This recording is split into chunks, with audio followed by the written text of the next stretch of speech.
Olá, meus amigos, tudo bem com vocês? A cada dia que passa, o desespero do establishment, o desespero do sistema que está todo aparelhado pela extrema esquerda, aumenta. A cada dia que passa, esse desespero vem aumentando. Eu vou mostrar para vocês aqui algumas notícias, fazer um breve resumo do que aconteceu nos últimos dias, para a gente ver então o que tem levado a esse desespero. Todos vocês sabem que o Supremo Tribunal Federal, que é o pior partido de oposição que nós temos hoje no Brasil, ele determinou ali, através do Barroso, a princípio, e depois teve uma votação, e eles confirmaram então essa decisão do Barroso, de mandar o presidente do Senado, o Rodrigo Pacheco, abrir uma CPI para investigar responsabilidades do presidente da República em relação à pandemia do vírus chinês. E pasmem vocês que o cotado para ser o relator dessa CPI é nada mais, nada menos que o senador Renan Calheiros. É isso mesmo. Renan Calheiros, aquele indivíduo que só deve perder para o Lula quando se fala de corrupção, é um dos campeões do Brasil. Ele vai investigar o governo federal. Ele vai investigar um presidente que já está há quase 2 anos e meio no governo sem nenhum ato de corrupção. O Renan Calheiros, um corrupto, um bandido, que era para estar na cadeia, junto com o Lula, inclusive, que era também para estar preso, e só não está porque o STF soltou, como vocês sabem. O Renan Calheiros parece, né? Porque o governo ainda está lutando para ver se consegue evitar que o Renan Calheiros seja o relator. O senador Girão parece que também já se candidatou e está tentando ali fazer uma articulação para ver se consegue ainda reverter essa situação. Mas nós vemos aqui, Planalto cede, isso aqui é uma notícia que está circulando aí na mídia, mas diz que o Planalto cedeu e CPI do vírus chinês deve ter o Renan Calheiros como relator. Isso ainda não está confirmado, como eu disse aqui para vocês. Mas, enfim, é uma situação que, como diz aqui o Guilherme Amado, né? A oposição torce por Renan Calheiros no comando da CPI da pandemia. Lógico, a oposição, a extrema esquerda e toda a oposição ao governo hoje, muitos deles ali do Centrão, eles roubaram junto com Renan Calheiros. Eles foram cúmplices na roubalheira de Mensalão, de Petrolão e todos os casos de corrupção que nós tivemos até hoje no Brasil.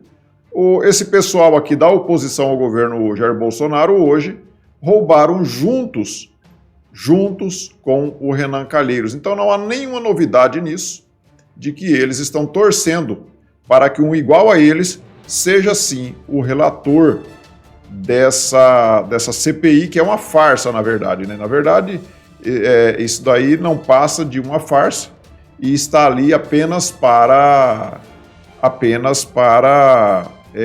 dar aquele ar de legalidade, né? Porque o Renan Calheiros já disse que o presidente errou, que o presidente foi omisso, que o presidente só faltou falar aquilo que toda a extrema esquerda tem falado, né? Chamando ele de gênio, né? Como a pessoa que exterminou milhares de pessoas, né? Então, o Renan Calheiros não passa de só uma peça nesse tabuleiro de corrupção.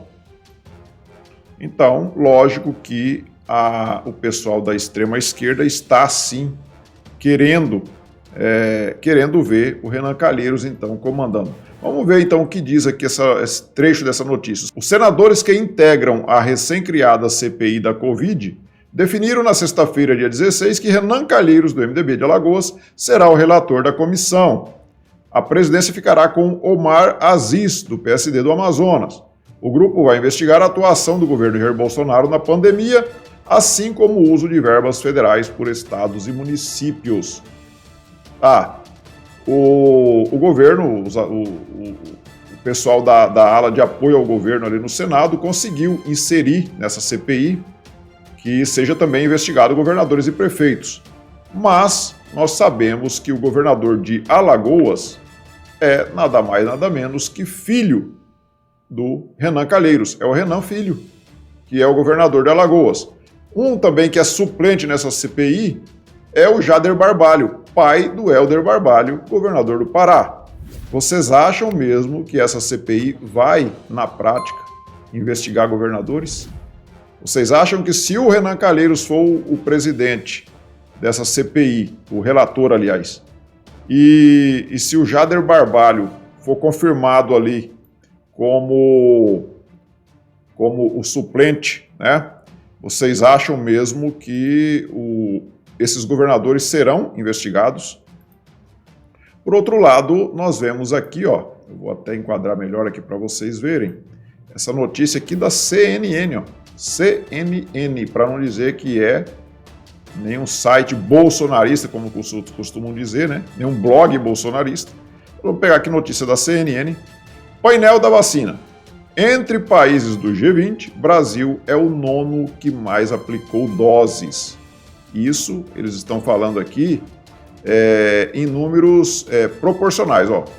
Em números absolutos, o país já aplicou mais de 35 milhões de doses dos imunizantes contra o vírus chinês. São 16,63 doses aplicadas a cada 100 habitantes, ou seja, mais de 16% da população já recebeu, então, o imunizante. Então, nós temos aqui, e o Brasil, em números absolutos, ó, no total de aplicações, está aqui em quinto com 35, um pouco mais de 35 milhões, à frente de Alemanha, por exemplo, e Turquia, está apenas atrás de Estados Unidos, China, Índia e Reino Unido. Esses países aqui, porque eles produzem o imunizante. Eles são produtores de imunizante. Então é lógico que primeiro eles vão imunizar a sua população para depois vender o excedente dessas vacinas. Então o Brasil hoje ocupa a 5ª posição entre os países do G20, que são os 20 países mais ricos. Então não é não tem nenhum atraso, não tem em relação a outros países, não tem o presidente não está sendo omisso, como estão tentando passar essa ideia, porque o Brasil está ali na 5ª posição no G20. Isso não é qualquer coisa. Agora vamos falar sobre essa outra notícia aqui. Carmen Lúcia dá 5 dias para Lira se manifestar sobre prazos de abertura de impeachment. Na verdade, a Carmen Lúcia, ela negou um pedido que estava lá para abrir o processo de impeachment, para mandar o Lira abrir o processo de impeachment, e pediu para o Lira se manifestar no prazo de 5 dias. E nós temos aqui, então, já estão dizendo aqui o que o Lira vai responder para Carmen Lúcia. Lira dirá ao STF que a Constituição não lhe dá prazos para analisar pedidos de impeachment. Todos vocês sabem que todos os governos que não foram do PT, esse pessoal da extrema-esquerda pediu impeachment de todos. E todos os dias eles apresentam um pedido de impeachment. Seja lá por qualquer motivo que for. Se não tiver motivo, eles apresentam a si mesmo. Eles apresentam pedidos de impeachment todos os dias. Então, não tem como, toda hora que chegar um pedido de impeachment lá, sem nenhum embasamento legal, o presidente da Câmara colocar para votar, senão não vai fazer outra coisa a não ser votar pedidos de impeachment. Então, diz que já tem, parece que mais de 100 pedidos de impeachment do presidente Jair Bolsonaro lá na mesa do Lira. E isso é o cúmulo do absurdo. É a extrema-esquerda tentando fazer apenas com que o Brasil não ande, que o Brasil não melhore. E o presidente, na live de quinta-feira, ele disse: só Deus me tira da cadeira. O presidente Jair Bolsonaro falou, deixou bem claro que ninguém vai tirar ele da cadeira se ele não tiver cometido nenhum crime. E o presidente está lá há 2 anos e 4 meses e não cometeu nenhum crime. Se ele, que está num país comandado por ele, que está em 5º lugar entre os 20 maiores países mais ricos, né? Entre os 20 ali, países do G20, o Brasil está em 5º lugar no número de imunizações. Se ele é responsável pelas mortes, o que dirá então dos outros 15 que estão piores do que ele no G20? Então todos esses aí têm que ser caçados, têm que ser presos inclusive, porque são responsáveis por milhões de mortes de pessoas. Então isso é uma coisa ridícula, uma coisa absurda, que que eles estão fazendo essa CPI aí apenas para tentar desgastar o governo, para ver se eles têm alguma chance de, no ano que vem, eles conseguirem vencer as eleições. Por outro lado, nós temos aqui, ó, essa sim, uma notícia muito grave. 19 respiradores são encontrados em parede falsa de hospital de Belém, lá na capital do Pará. Isso é uma coisa tremendamente absurda, tremendamente grave, isso é gravíssimo. Imagina vocês, numa pandemia, pessoas morrendo por falta de respiradores, e você encontrar uma denúncia, né, uma funcionária denunciou, e estava escondido em uma parede falsa em um hospital lá de Belém do Pará. 19 respiradores. 19 respiradores escondidos numa parede falsa. Isso é um absurdo.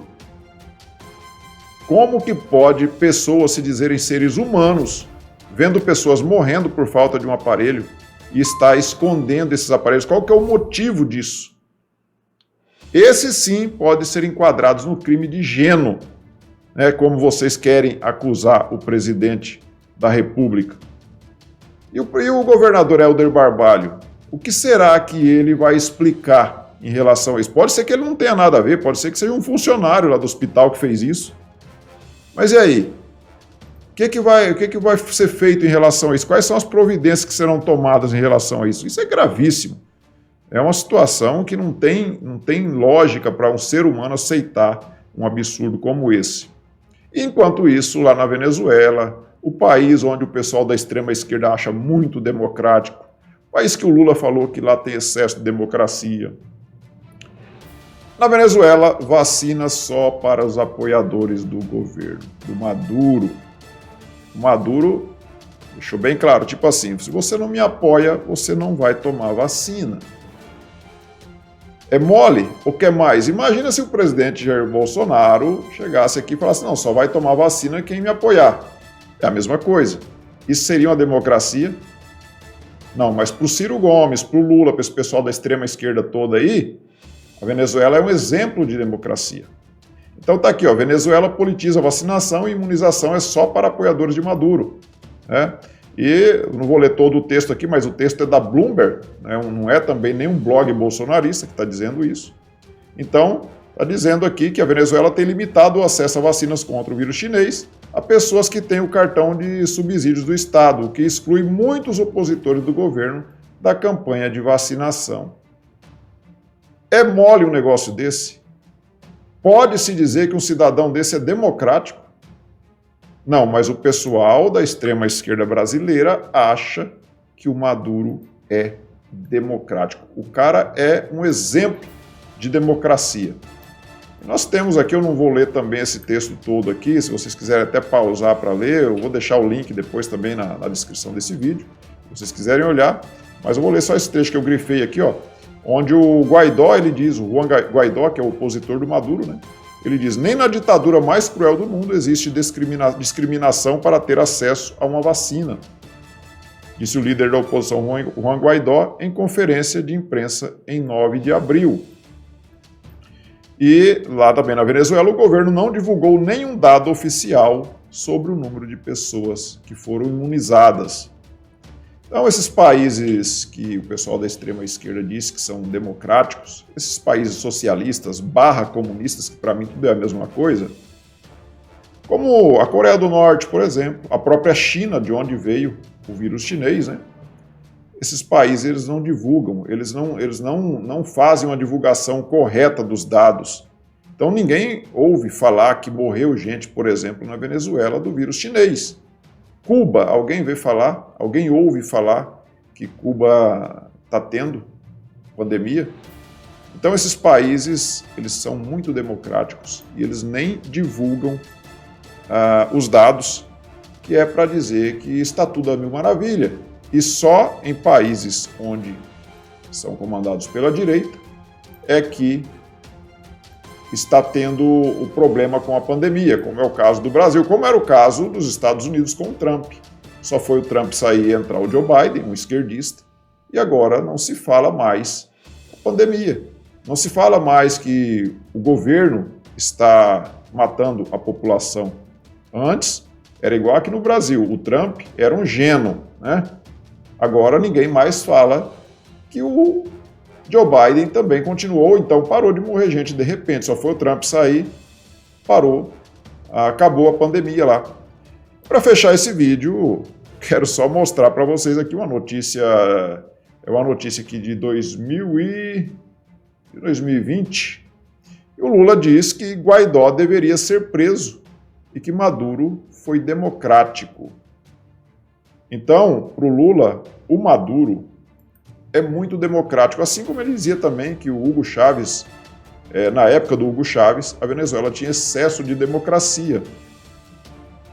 E isso é o pessoal da extrema esquerda.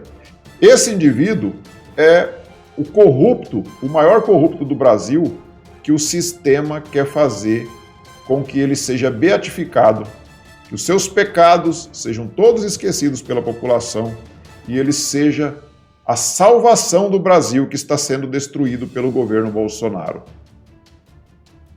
Esse é o candidato do sistema, é o candidato do establishment. E quando eu falo establishment, está incluso ali principalmente o STF. Nós temos no mínimo ali 10 ministros do STF que não veem a hora de que o presidente Jair Bolsonaro seja retirado do poder.